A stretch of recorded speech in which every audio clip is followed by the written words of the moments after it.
para dónde vamos. En el numeral 1963 del Catecismo de la Iglesia dice, según la tradición cristiana, la ley santa, que está en Romanos 7:12, espiritual en Romanos 7:14 y buena en Romanos 7:16, es todavía imperfecta. Cristo, pedagogo, en Gálatas 3:24, muestra lo que es preciso hacer, pero no da de suyo la fuerza, la gracia del Espíritu para cumplir, a causa del pecado que ella no puede quitar. No deja de ser una ley de servidumbre todavía. Según San Pablo, tiene por función principal denunciar y manifestar el pecado. Solamente tiene hasta ahora eso. Y por eso es que los fariseos los encontramos ahí, en una función de denunciar, no más. Y es externo a ellos. Y realmente eso es lo que se pone siempre de manifiesto, que se está desconfrontando lo que está escrito con lo que se ve, pero no se interioriza el espíritu de la ley ni de la norma. Solo denuncia, aquí hay pecado, aquí se está transgrediendo, aquí se está blasfemando, aquí no se está cumpliendo, pero no es una ley que realmente vaya a llevarnos a un estado de plenitud. Es solamente un texto externo de un código, de unas normas. Entonces, por eso es que Romanos 7 dice, forma una ley de concupiscencia en el corazón del hombre. No obstante, la ley constituye la primera etapa en el camino. Es bueno tener siempre el referente, pero hay que buscarle el espíritu. No sé, por acá creo que tenemos en el grupo abogados, y una cosa es el código cuando lo ve uno como un libro, y otra cosa es el espíritu de la norma. Eso creo que lo enseñan en las diferentes facultades. La razón de ser, el porqué de esa norma, el sentido que tiene, hacia dónde va, por qué esa norma se puso ahí. Entonces, una cosa es que estaba prohibido salir de casa. Que pues a uno si lo dicen así, uno dice, la siguiente pregunta es, ¿y por qué? Entonces ese por qué es el que le hace falta a esa ley antigua. Está escrita porque esos son los caminos, porque por ahí es que se puede entrar en conversión, por ahí se puede encontrar el amor de Dios, pero todavía le falta el espíritu a esa norma que es la que ese espíritu es el que genera la plenitud. No obstante, la ley constituye esa primera etapa del camino del reino.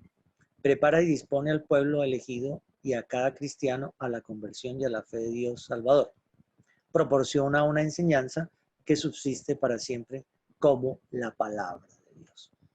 Entonces, los elementos que contiene todavía son muy incipientes, todavía no son plenos, todavía no es la realidad que debemos vivir, pero ya vamos entendiendo, Israel fue entendiendo y comprendiendo cómo era el paso a paso y el ir como un manual que nos va indicando hacia dónde es que va esa fe en Dios para la salvación. Y ya esa palabra, que lo va a decir después el Evangelio de Juan en el capítulo 1, encarnada es la que empieza a hacer que el Espíritu y la gracia actúen en plenitud. En el numeral 1964, la ley antigua es una preparación para el Evangelio. La ley es profecía y pedagogía de las realidades venideras. Eso lo escribe San Irineo de León. Profetiza y presagia la obra de liberación del pecado que se realizará con Cristo. Suministra al Nuevo Testamento las imágenes, los tipos, los símbolos que, para expresar la vida según el Espíritu. La ley se completa mediante la enseñanza de los libros sapienciales y de los profetas, que la orientan hacia la nueva alianza y el reino de los cielos. Creo que queda claro ya pues que la ley antigua es una preparación, pero que la plenitud la dará la nueva alianza en el Evangelio de nuestro Señor Jesucristo. Pero ya prepara, y eso es importante. O sea, esa formación es fundamental, porque de lo contrario, entregarla como se está en el Evangelio, pues de pronto no se tiene el conocimiento de dónde nace esa historia de salvación.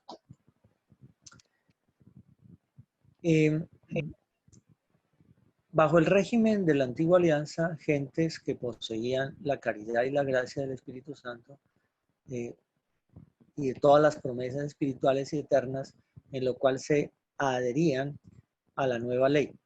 Y al contrario, existen en la nueva alianza hombres carnales alejados todavía de la perfección de la ley nueva, para incitarlos a las obras virtuosas, el temor del castigo y ciertas promesas temporales han sido necesarias incluso bajo la nueva alianza.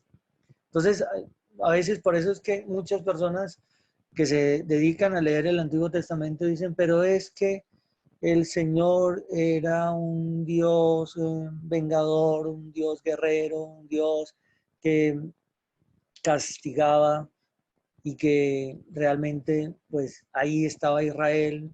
Israel estaba sobre una ley de, de castigo y no vemos a ese Dios que usted dice que es un Dios misericordioso, que es un Dios amoroso, que es un Dios. ¿En dónde está? A veces se detiene en todas esas batallas y guerras y todas esas realidades. Hay que, como lo decía Rafa, creo que era Carlos, no sé cuál de los dos, hay que contextualizar el tema, en qué momentos de la historia está viviendo y qué concepto se tenía de castigo y de temor. Porque si nosotros nos ponemos a leer el Antiguo Testamento en parámetros de la reflexión que ya tenemos hoy, pues realmente eso es terrible. Me surge aquí un chiste como para los que ya se están durmiendo. Eh, Tomaron preso a un pastuso y le dicen, oiga, ¿usted por qué está matando españoles? Ya lleva 3 asesinatos, ¿qué es lo que le está pasando? Dijo, pues lo que pasa es que ellos vinieron aquí y nos robaron pues todo el oro y violaron a nuestras indias y todas esas cosas. Y le dice el señor, el, el juez, pero eso sucedió hace 500 años. Dijo, pues sí, pero yo hasta ayer me enteré. Entonces, esas son las cosas que uno a veces hace un análisis descontextualizado y eso es lo que no realmente corresponde. No podemos hacer lecturas porque uno, por ejemplo, se pone a preguntarse qué es una acequia, qué es un ojo de aguja. Cuando uno le dicen, y le sería más fácil a un camello pasar por el ojo de una aguja y uno se imagina una aguja y resulta que no es la aguja con la que usted cose, era el nombre que se le daba a las puertas de entrada a los diferentes pueblos que eran amurallados por los ladrones. Entonces ponían unas murallas y había una puerta y a esa puerta se le llamaba aguja. Entonces, no, pues sí, pues uno ve una aguja a lo que nosotros llamamos aguja, ese instrumento para coser, dice uno, pues claro, semejante animalote que va a caber por semejante cosita. No, es una puerta. Entonces, por ejemplo, eso tiene uno que contextualizarse en esos términos y en cómo se concebía la vida en aquellos momentos. Se ve que la ley está como en esa realidad, pero lo que buscaba la ley no era tanto que se detuviera Israel en los castigos, porque en eso había temor y temblor, sino era en lo virtuoso que debería de irse convirtiendo. Uno el castigo no lo tiene que ver como una represión, como algo doloroso, angustiante y causémosle pues el estrago aquí, el trauma, no, porque tiene uno que despertar es la virtud, lo que tiene uno que despertar es la reflexión y el discernimiento. Por eso es que incluso las cárceles no se concibieron así. En un principio, las cárceles lo que tenían era un fundamento de resocialización.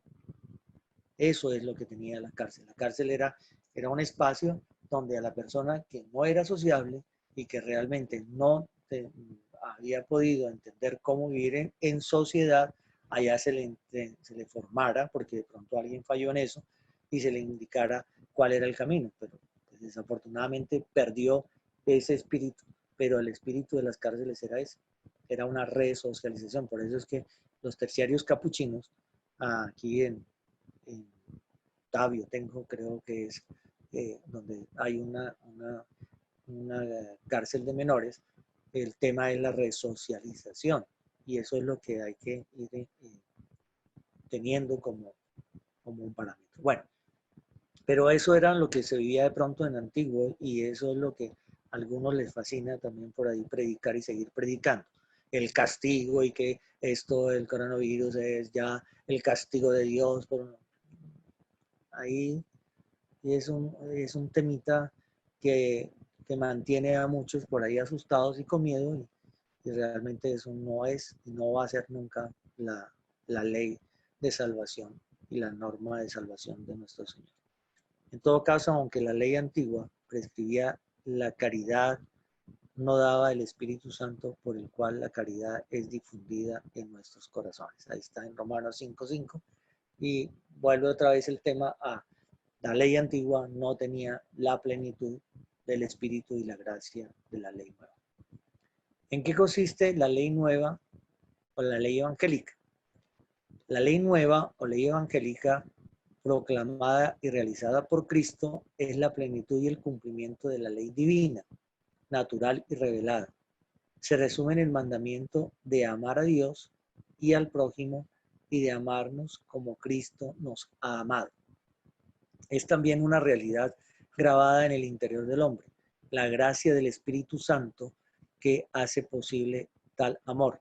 Es la ley de la libertad. Entonces ahí está Santiago 1:25, que la podemos leer, porque lleva a actuar espontáneamente bajo el impulso de la caridad. Entonces mire que ya cambia, porque aquí se habla ya del espíritu de la ley, porque el espíritu de la ley está en la persona de nuestro Señor Jesucristo. La ley nueva es principalmente la misma gracia del Espíritu Santo que se da a los que creen en Cristo. Santo Tomás de Aquino. En el numeral 1965 del Catecismo de la Iglesia Católica, la ley nueva o la ley evangélica es la perfección aquí abajo de la ley divina, es decir, aquí en la tierra, natural y revelada. Es obra de Cristo y se expresa particularmente en el sermón de la montaña. Cuando siempre hablemos del sermón de la montaña y cuando siempre se habla del sermón, ¿cuál es el sermón de la montaña? Entonces Mateo 5, 6 y 7 son los capítulos 5, 6 y 7. ¿Qué es lo que básicamente tiene que saber un cristiano para vivir? Lo básico, algunos que le gusta siempre lo básico y no le gusta complicarse la vida. Mateo capítulo 5, capítulo 6 y capítulo 7. Es también obra del Espíritu Santo y por él viene a ser la ley interior de la caridad.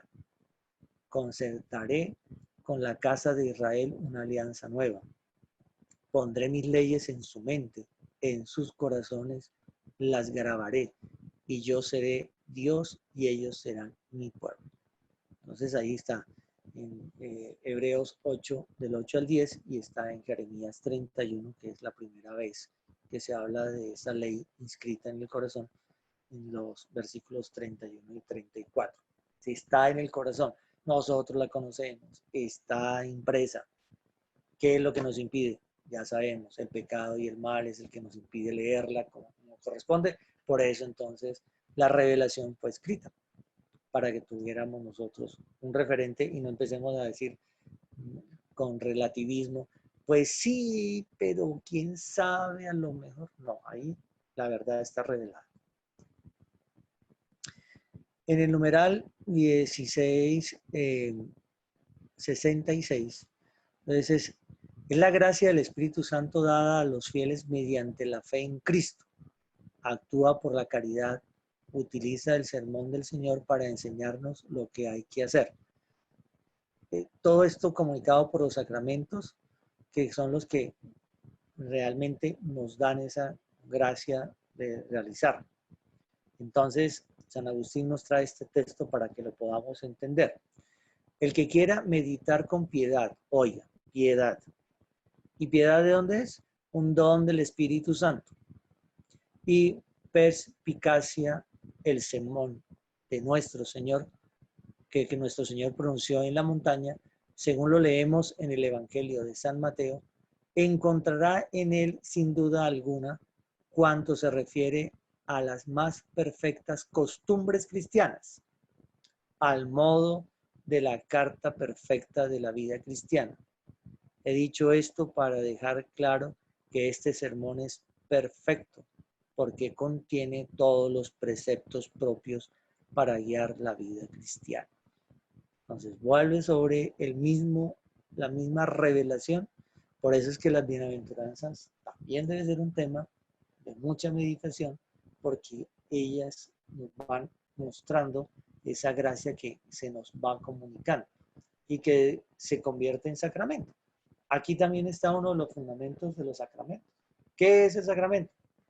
Es un signo, una manifestación, un regalo de Dios que comunica la gracia. ¿Y qué es la gracia? La acción de Dios en nosotros. Esa es la gracia. Traduce la acción de Dios en nuestra vida. Cuando abrimos nuestra mente y nuestro corazón, Él actúa mediante esa realidad y manifestación en nosotros que le llamamos gracia. La ley evangélica da cumplimiento, purifica, supera y lleva a su perfección la ley antigua en las bienaventuranzas, da cumplimiento a las promesas divinas, elevándolas y ordenándolas al reino de los cielos. Se dirige a los que están dispuestos a acoger con fe esta esperanza nueva. Los pobres, los humildes, los afligidos, los limpios de corazón, los perseguidos a causa de Cristo, trazando así los caminos sorprendentes del reino. Entonces, la ley evangélica da cumplimiento en las bienaventuranzas. ¿Cómo se cumple la ley evangélica? En las bienaventuranzas. Ahí se está dando el cumplimiento pleno del amor de Dios y de lo que se nos ha entregado. Entonces, ¿y qué es lo que tiene que estar la persona? Dispuesta a acogerla con fe. Aquí nos otro don del Espíritu Santo. Fe que nos lleva a una esperanza cierta, y esa esperanza cierta porque está dispuesto nuestra mente y nuestro corazón a vivir realmente lo que el Señor nos está manifestando y entregando y que la gracia nos otorga. ¿Cuáles son las condiciones? Pobreza, humildad, los que se conduelen, los afligidos, los limpios de corazón, los perseguidos. Aquí, por ejemplo, la pobreza no es material. Estamos hablando porque la persona debe estar en dignidad de aquello que realmente es fundamento de su vida. La pobreza se hace referencia es a despojarse de aquello que nos impide ver a Dios. Esa es la pobreza evangélica. Pobreza no es no tener plata o no tener carro, casa, beca. No, es desprenderse de todo aquello que nos impide ver realmente a Dios y su acción en nosotros. La humildad también hace referencia a lo mismo. El humilde es el que acoge, el que escucha, el que atiende, el que está con, el que no tiene ningunos sentimientos de poder, ni de opulencia, ni de prepotencia. El humilde es el que sabe acoger, recibir, escuchar.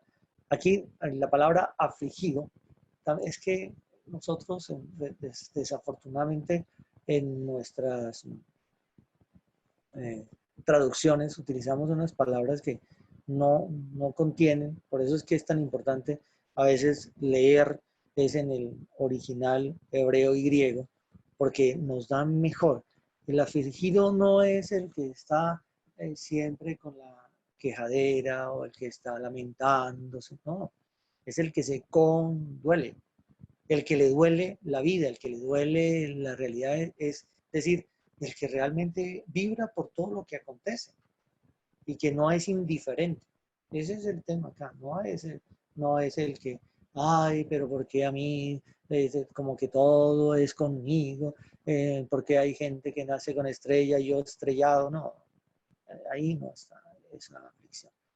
El, el, el, el término realmente es el que se conduele. Y condolerse es el que está con, el que realmente vibra, el que siente, el que descubre, el que va leyendo los signos de los tiempos. Ese es. ¿Por qué? Porque es una persona limpia de corazón. No anda con prejuicios, no anda con amarguras, no anda eh, realmente con rencores ni con retaliaciones, ¿no?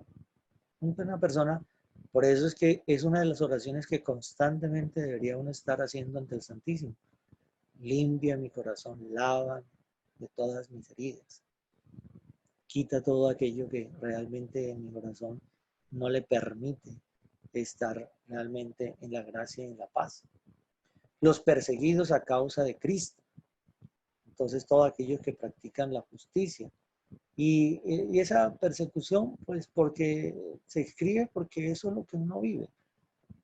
Y no solamente por situaciones, hay personas que realmente como que encarnan ese mal y están ahí y está uno como constantemente teniendo esa realidad que es bien compleja. Y hay un don que yo siempre les digo a las personas, el don del entendimiento. Yo a veces veo caras de algunos, ay señora, ya viene, Julanito, ya viene, Santa Madre, ya, algo. Entonces, como que se predispone. Y en cambio de estar haciendo esos gestos, debería estar diciendo, Señor, dame el don del entendimiento, la sabiduría para poder dialogar con esta persona que ha sido un poco difícil de entender. Trazando así los caminos sorprendentes del reino, porque pues es una realidad de búsqueda, de santidad que nos lleva a un encuentro distinto con las personas. La ley evangélica lleva la plenitud de los mandamientos. El Sermón del Monte, lejos de abolir o de evaluar las prescripciones morales de la ley antigua, extrae de ellas sus virtualidades ocultas y hace surgir de ella nuevas exigencias. Revela toda su verdad divina y humana. No añade preceptos. Y Jesús lo dijo, yo no he venido a abolirlo ni a colocar más. Yo he venido a darle cumplimiento. Entonces ya están revelados por Dios. Lo que pasa es que hay que irles descubriendo su espíritu. Pero llega a reformar la raíz de los actos, el corazón, donde el hombre elige entre lo puro y lo impuro. Entonces ahí está Mateo 15, 18, 19, donde se forma la fe, la esperanza y la caridad, y con ellas las otras virtudes. El Evangelio conduce así la ley a su plenitud mediante la imitación de la perfección del Padre Celestial, Mateo 5:48, mediante el perdón de los enemigos y la oración por los perseguidores, según el modelo de la generosidad divina, Mateo 5:44. Como se dan cuenta, estos últimos están sobre las bienaventuranzas. 5:48, 5:44 es sobre las bienaventuranzas. Y ahí se nos enseña cómo orar, cómo vivir el ayuno, cómo vivir el dar, el ofrecer siempre a los demás, el hacer una oración por nuestros enemigos y cómo sanar nuestros corazones, que a veces nos cargamos con tanta cosa por allá. Y uno cargándose y amargándose la vida cuando el otro por allá debe estar hasta bailando y gozándose la de él. Entonces no tiene sentido estar en esa situación. Es una constante de nosotros de estar buscando la liberación y la purificación de nuestro corazón. En el numeral 1969 del Catecismo dice: la ley nueva practica los actos de la religión. ¿Sí ve? La oración, la limosna, perdón, la oración y el ayuno, ordenándolos al Padre, que ve en lo secreto, por oposición al deseo de ser visto por los demás. Entonces hay términos que tenemos que tener claro: la limosna, la oración y el ayuno. Y la limosna, peyorativamente muchos, es que no se dice limosna sino ofrenda. Santa Madre de Dios, se le llena la boca. Y realmente la raíz de la palabra limosna es dar, ofrecer, entregar, de suyo, de incluso de lo que nos hace falta. No es solamente de lo que nos sobra. Como las moneditas por ahí en ciertas celebraciones, que la persona pasa con la ofrendaria y se mete en la mano los y buscan la monedita de 50, esa chiquita que ni se ve. No, es dar incluso de lo que nos hace falta. ¿Qué tengo que hacer, Señor, para heredar la vida eterna?, le dijo el joven. Y Jesús le dijo: practica los mandamientos. Y le dice: sí, desde muy pequeño. Miren que ahí, esa frase ya nos está diciendo cuál era la práctica del joven. Era una práctica externa, de un código de normas para que lo vieran, para que la gente se diera cuenta que, qué buen muchacho, mire, si practica pues lo que está contenido. Y el Señor le dice: solo te falta una cosa. Ve y vende todo lo que tienes, repárteselo a los pobres y sígueme. Ahí es donde está este tema de la limosna. Y a veces nos cuesta, y a veces todavía buscamos por allá, vamos a ver qué es lo que nos sobra para dar, de lo que nos hace incluso a veces falta. La oración, que es un testimonio de vida. Jesús es el orante y el que nos enseña a orar, y de hecho es tan importante que los mismos discípulos lo ven y le dicen: Señor, enséñanos a orar, porque es el momento del encuentro, el momento de la escucha, el momento de estar con aquel que es realmente el que le da sentido a nuestra vida, porque la oración es eso, realmente es un encuentro de dos personas en la que realmente la contemplación debe ser el primer momento y muy importante. No es solamente seguir una norma o el rezo de algo, no, es el encuentro. Me voy a encontrar con una persona muy especial con la cual voy a compartir todo lo que es fundamento de mi vida. Y el ayuno, que significa refrenar las bajas pasiones, así se entiende. El ayuno es la constatación de que usted es espiritual. Si usted es capaz de abstenerse de hacer cosas que realmente no son fundamentales, a veces un vicio, a veces el chisme, a veces está usted diciendo: yo soy verdaderamente espiritual. Pero si yo realmente en la vida no lo logro refrenar, que es que yo vivo la gula, que es que yo vivo en esto o en aquello y no puedo vivir en ello, entonces te está dominando la carne. Por eso es que la invitación es a ser seres espirituales y no carnales, y a evitar las obras de la carne. Y eso es lo que el ayuno nos está invitando a hacer. No es dejar de comer ciertos alimentos, porque como que en cuaresma, lo único que hacemos es eso, cambio de menú. Y a veces el otro menú está más costoso. De hecho, se dice que ojalá sea un solo alimento en el día, y no solamente en cuaresma. Los días penitenciales de la Iglesia Católica por antonomasia, y no lo han quitado, son el miércoles y el viernes. Miércoles y viernes son días de ayuno. Y deberíamos en esos 2 días refrenar y constatar si realmente somos espirituales. Entonces, voy a tener esa intención. Y también se nos pide que a partir de eso que dejamos de hacer, por decir algo, yo soy una persona que el vicio me gana en el cigarrillo, pero empiezo un periodo en el que voy a tener esas abstinencias y esas cosas, lo que dejaste de consumir, pues eso, dárselo a una persona necesitada. No es que vaya y le lleve los cigarrillos, ahora no, dejé de fumar 3 cigarrillos, entonces se lo va a llevar el vecino, no. Es el dinero, lo que realmente era el gasto de esto, pues llevarlo, ya sea en dinero, ya sea de pronto en un mercado o en una necesidad, a veces no solamente es mercado, a veces también es medicamentos, bueno, algunas cosas de esas. Y está muy bien en cuanto a que todo esto se haga en lo secreto. No es con trompetas, decir yo doné a fulano, porque el Padre Celestial que ve en lo secreto te recompensará, dice el texto. Ojalá que lo leamos.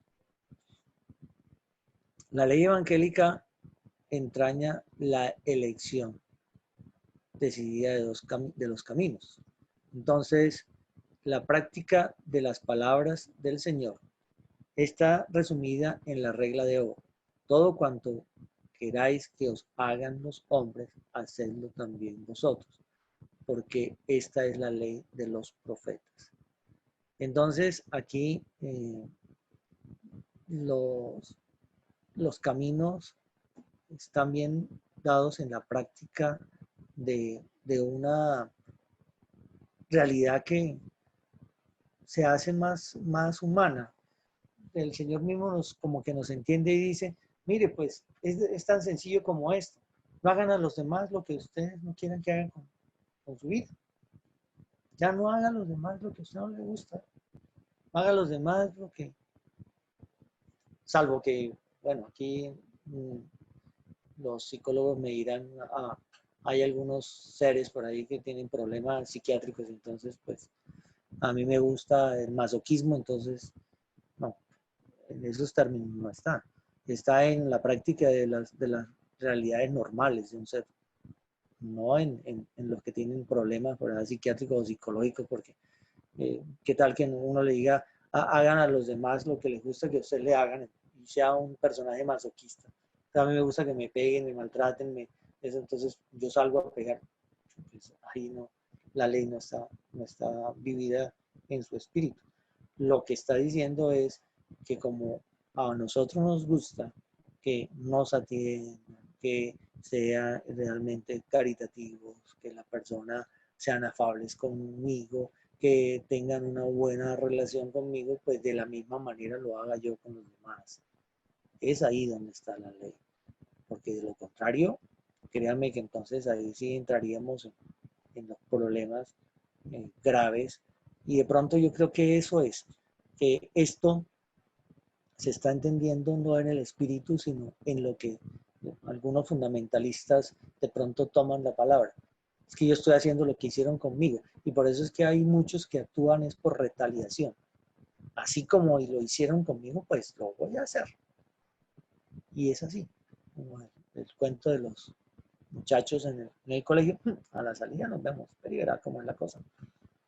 Ahí es donde de pronto se está haciendo una lectura inadecuada porque el espíritu de la ley de Dios está en el amor, en el respeto, en la dignificación, en la escucha, en el entendimiento, en la comprensión, en estar en compartir.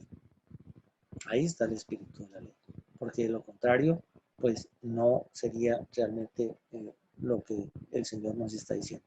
Toda la ley evangélica está contenida en el mandamiento nuevo de Jesús, Juan 13:34. Amarnos los unos a los otros como Él nos ha amado. Entonces, ahí está la ley clara, el mandamiento nuevo y amarnos, que es el fundamento de todo. Porque tanto amó Dios al mundo que envió a su Hijo. Y su Hijo nos amó tanto que se entregó por nosotros. E incluso nos enseña, por eso es que el sermón de las 7 palabras es un sermón bien importante y lo rescatan siempre. Porque también allí se nos da el testamento de un amor. Ese es el testamento del amor. Y el testamento de la entrega. Ese sí es. Y cuando querramos nosotros realmente descubrir cuál es la razón de ser de nosotros, voltea a mirar la cruz y verá. Y esa canción de Martín Valverde es tan hermosa sobre fue por ti, fue porque te amo. A mí esa es el testamento que nos entrega nuestro Señor Jesucristo en plenitud. Y más, imagínense en el lugar en el que se encuentra. ¿Dónde se encuentra esta ley nueva? La ley nueva se encuentra en toda la vida y predicación de nuestro Señor Jesucristo. Y en la catequesis moral de los apóstoles. El sermón de la montaña es su principal expresión. Entonces, acuérdense que Jesús manifiesta con su vida, predica con su vida, catequiza con su vida y lleva a los apóstoles realmente a descubrir con su vida, con su manera de actuar, el escrito fundamental de esta ley. En el numeral 1971 del Catecismo de la Iglesia Católica nos dice: al Sermón del Monte conviene añadir la catequesis moral de las enseñanzas apostólicas, como Romanos 12 al 15, o sea, es todos esos capítulos, del capítulo 12 al capítulo 15. Primera Corintios 2, los capítulos 12 y 13. Colosenses capítulos 3 y 4. Efesios 4 y 5. Miren cómo las enseñanzas de ese sermón también se planifican en las cartas que San Pablo envía a sus comunidades. Esta doctrina transmite la enseñanza del Señor con la autoridad de los apóstoles, especialmente exponiendo las virtudes, oigan eso, es que lo que hay que es potencializar las virtudes, fortalecer las virtudes, enseñar las virtudes que hoy nos enseñan, porque hoy lo que se nos enseña es los derechos. Eso sí, ahí todo el mundo sale con el tema de los derechos, pero nunca se habla de cuál es la virtud que realmente ese derecho te estaba potencializando. Sería interesante trabajar ese tema de las virtudes y cómo es que se debe vivir virtuosamente, que se derivan de la fe en Cristo. No es cualquier virtud, es de la fe en nuestro Señor y que anima la caridad, el principal don del Espíritu Santo, la caridad. Y vuelve otra vez el tema. El amor, el amor, el amor, el amor, el amor, el amor tiene que estar presente allí. Si no está presente el amor, pues aparece esa palabrita de, pues, tocará, tocará. Esa es la palabra. Pues me toca. ¿Qué más puedo hacer? ¿No? No. La realidad es, me anima, me fortalece, me da alegría, me da gozo, el vivir esa experiencia del dar, del ofrecer, del entregar. Ahí donde está. Vuestra caridad sea sin fingimiento, amándoos cordialmente los unos a los otros, con la alegría de la esperanza, constantes en la tribulación. Hay unos personajes que solo aparecen cuando necesitan, pero nunca aparecen en el momento del consuelo. Perseverantes en la oración, compartiendo las necesidades de los santos, practicando la hospitalidad. Está en Romanos 12, del 9 al 13. Esta catequesis nos enseña también a tratar los casos de conciencia a la luz de nuestra relación con Cristo y con la Iglesia. Romanos 14, todo el capítulo, y 1 Corintios del 5 al 10. Entonces, todo esto está contenido en el catecismo, en esos numerales que les acabo de dar, para que tengan ahí también tema de reflexión y puedan volverlo a descubrir.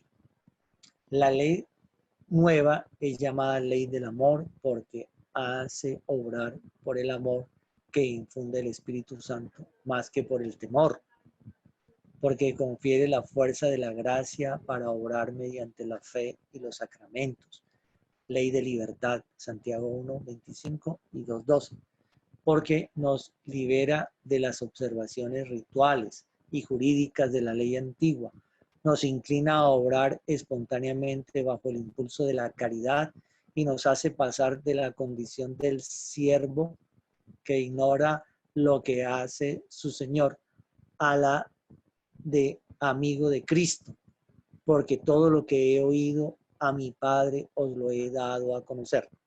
O también a la condición de hijos herederos. Y ahí están los diferentes textos bíblicos que nos llaman. Entonces, aquí, ley del amor por el Espíritu Santo, que nos hace pasar del temor, de tener. Entonces, cuando me dirán por ahí algunos, pero es que hay un don del Espíritu Santo que es temor de Dios. Entonces, se está contradiciendo, ¿no? Es que la palabra temor en el Nuevo Testamento hay que leerla desde la caridad, no desde tener miedo. ¿Cuál es? Entonces, cuando uno es temor de Dios es respeto, acogida, escucha de aquello que Dios me está entregando. Ese es el temor. La palabra no está traducida en términos de miedo, de salir corriendo, de será que es el fin del mundo. No, no es en términos apocalípticos. El temor del cual se está hablando es de colocar a Dios en el lugar que le corresponde en mi vida. Eso es. Ahí es donde debe estar. Y es una ley de libertad, porque realmente lo que viene a darnos la nueva ley es para ser libres, libres de la esclavitud del pecado y del mal. Eso es. La salvación es libertad, ser libres de esa condición antigua que nos amarraba al pecado.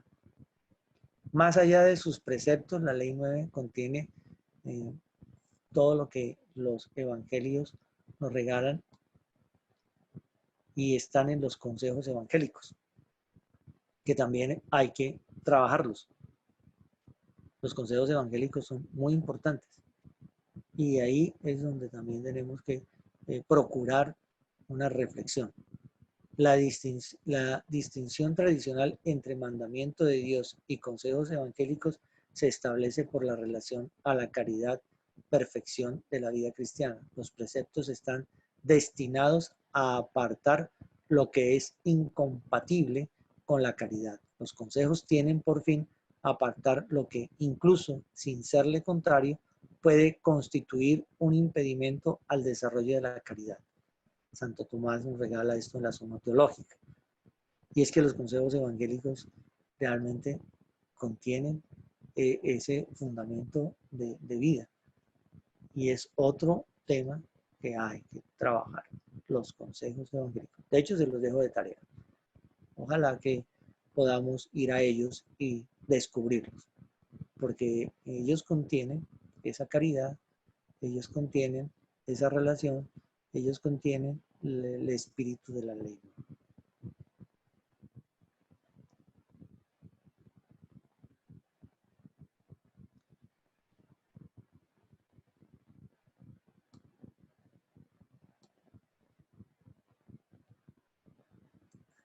Los consejos evangélicos manifiestan la plenitud viva de una caridad que nunca se ve, eh, contentada por no poder darse más.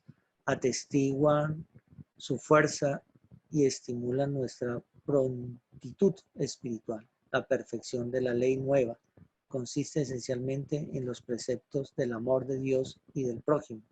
Los consejos indican vías más directas, medios más apropiados y han de practicarse según la vocación de cada uno.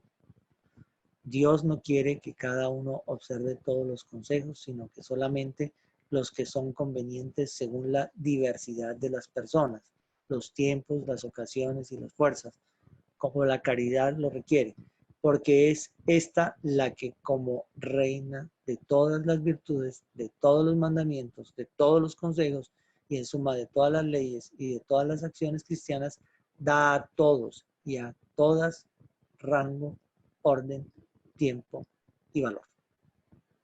Entonces, ahí está San Francisco de Sales dándonos ese aporte de los consejos y vuelvo otra vez a trabajar. Muchísimas gracias. Pues esto era lo que hoy quería entregarles, que era la segunda parte de la ley moral, que hace referencia a los preceptos del Antiguo Testamento, el Decálogo, y la ley nueva en la persona de nuestro Señor Jesucristo, que es el amor al Padre, por la vivencia de un amor al prójimo y un amor a sí mismo. Entonces, ¿cómo vivir en plenitud esta realidad? Muchas gracias y realmente pues ese era el tema que quería compartirles hoy.